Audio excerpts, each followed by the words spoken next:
everybody, welcome back to World of Tanks with Hachiman. Been a long time since I've put anything out there, and it's for a variety of reasons. The major thing is I really just play World of Tanks casually at this point. I don't play competitively in any way. I just try to have a little bit of fun with what little time I have to play. But I wanted to bring this game. I used to have a series called Science of Success, I think, or Science of Victory, something like that. And this is one of those videos. This is why you always go back to defend your base. Now you can see I'm in the redesigned Kharkov, which I hate with a passion, and I'm in the EZ8 Thunderbolt 7, which is, in my personal opinion, pound for pound, probably the best tier 6 tank in the game, especially for beginners, because you have outrageous firepower and you've got armor that allows you to make a mistake. It's what is this? This is 6-9 matchmaking? Yeah, 6-9 matchmaking. I'm top tier. Plenty of dangerous tanks on the enemy team, and you see I've got 2 KV-2s on my team that are platooned with their stats blocked, apparently. I don't know. Alright, so I'm moving into the city because, let's be blunt, when you're top tier as a Thunderbolt and their heavy is a KV-85, you play like a heavy tank. Now, this KV-2 wants my position, because he, I guess, thinks he's better suited to this than I am. Missed that shot, KV-2 misses, put one into the hatch there, KV-85, and KV-1 misses me. I'm going to sit here for another minute or two looking for an opportunity. This KV-2 keeps coming out, and I really don't know what's going on. Our deployment's not bad. You know, we look a little, we don't look very aggressive on the right flank over in the hills, and now we got tanks spotted in the city, so I said, okay, alright, fine. That VK-3001H is crossing, and I'm hoping I can get there in time, but that's the one thing about the Thunderbolt, it's not quick from a dead halt, especially if you have to do some maneuvering. Wow, Brett Panther murders the SU-85 just like that, good job. Brett Panther's a great tank. Great tank. I'm swinging wide because I want to see if he's still hanging out at that corner. I'm also kind of wary that I got heavy tank fire. Oh, there he is. I snapshot and hit him. He bounces one off me. And then, whoa, that shot bounces. He angled at just the right time. I think the shot went high and hit the thick part of the armor. So now I'm like, well, shit, now I'm kind of caught out here in the open. I don't know if I like this. If those heavies try to come around. Think about heading towards the gap right there, and then I change my mind. Consider bullying that KV-220 at point-blank range, but I decided, you know what, he's not doing anything. He's no real danger. And I was right about the right flank. It's already crumbling, it seems like. So I said, okay, this is not the time to just sit around and decide to do nothing. Unlike my KV-2s are doing back here. They really are not in position to do anything with those giant guns. He's still playing chicken with this KV-85. My first shot on the 01H tracks him, and then I'm just going to start blasting right through the lower plate of the 30-01H. And those critical hit sounds, 3 in a row, I took his engine out the fourth time. 30-01H is one of the old German tanks that's notorious for having the engine knocked out really easily from the front, and what you're actually doing is you're knocking out the transmission of the tank. But as far as the game is concerned, it's the same. Alright, KV-85, I need to take him out quickly, and I completely screwed that up. He turns toward me, and I screwed up again. Really? Come on, Hatchie. That one bounces because it's a bad angle. KV-2 nukes him, so that's fine. And then I come out, and then I take a penning hit from the KV-1.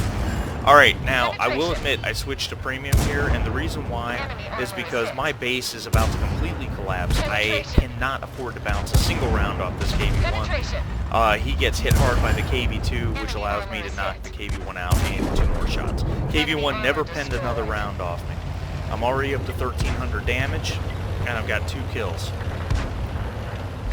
And I want to get back to base, because look at that flood of reds coming down on our base. I was trying to tell this KV-2 to follow me to base. For some reason, the thing wasn't working. And I run into the building, which is precious time I can't afford to give. Our team is kind of caught in this middle area, not knowing what to do. It looks like they've chosen to push the enemy base. Meanwhile, we're getting capped. We got 1 on cap, we got 2 on cap. Target acquired. 3 on cap. Target unlocked. Enemy armor is damaged. I mean, this is tense. Immobilized. I got hit by Artie from behind. Hit. I Ready got to fire. Track hit. Target unlocked. high caliber medal just earned, and they're still capping. Enemy armor is Okay, damaged. okay, reset. Oh, bounce, bounce. Can't afford to bounce that shot. Switch to premium. I'm not holding anything back here, and I get a 10-second reset. Put another one into the Brett Panther. Chaffee comes out to shoot and decides to back off.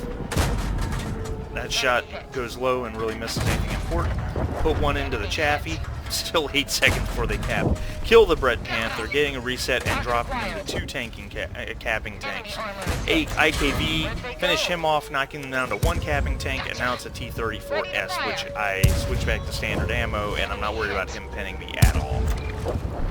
Got him. Whoa! Target lost. All 3 capping tanks destroyed, 3 seconds to weak cap, 5 kills, 2,809 damage, 2170 blocked, and there goes my Top Gun driving by in the FV304. So let's take a look at the post-game stats. So the simple fact is, my team doesn't win if I don't go back to defend, because while we capped the base, we weren't going to out-cap them, right?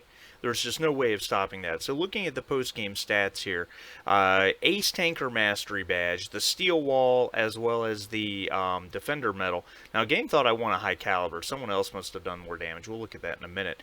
13,000 W&8? Is that right? That can't be right.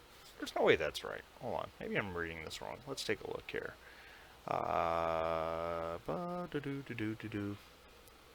Well, almost 12,585. That's the other thing. If you're looking to farm W&8, W&8 comes from a couple things. Number 1 comes from damage done. Number 2, it comes from kills. Number 3, it comes from spots, but it does not come from spotting damage done. It also does not come from capture points, but it does come from defense points. So this was a perfect farming W&8 situation if that's really what you're here to do. More importantly, I protected the win for my team. You always go back to defend because you can't get to their cap and cap before they can cap yours. That's just the way it runs 80% of the time. Okay, there are exceptions, of course, but as a general rule, if you always go back to defend, you'll end up with a better chance of winning. So, anyway, huge post-game stats here. Let me go to the next screen, maybe. So, first on the team, I don't know why that would surprise anybody. Oh yeah, look at that damage. The IKV-65-2 on the other team beat me out by 15 damage. He stole my high caliber award. 1355 base XP, first on the team, of course. First on the team by a huge margin. I actually beat the Brett Panther, one of the KV-2s, and the KV-1 combined in terms of total XP. There's just no doubt that I won this game for the team, simply put. Gotta love the Thunderbolt. 38 shots fired with 32 hits. Gun's pretty accurate and 27 penetrations. I mean, that's you can't complain with that ratio. 2,800 damage done, over 1,000 beyond 300 meters. I took 20 hits, but only 3 penned. The Thunderbolt is not a normal Easy 8. I've done videos on the Thunderbolt before. If you are in a tier 5 or 6, shooting at the front of a Thunderbolt, you're probably doing it wrong. Most people lock onto the Thunderbolt because it's just an Easy 8, and they bounce over and over and over. Even tier 6s, sometimes even tier 7s. And a good Thunderbolt player can, even using proper terrain and hold down maneuvers and whatnot, can even block some tier 8 guns on occasion. Damage blocked by armor, 2170. Look at that, 100 defense points. That's, I mean...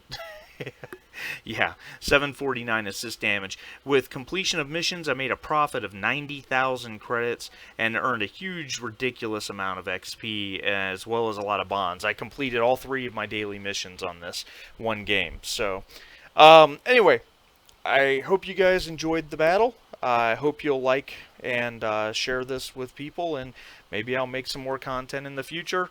I'm not rushed, I'm not pressed. If you like it, great, thank you.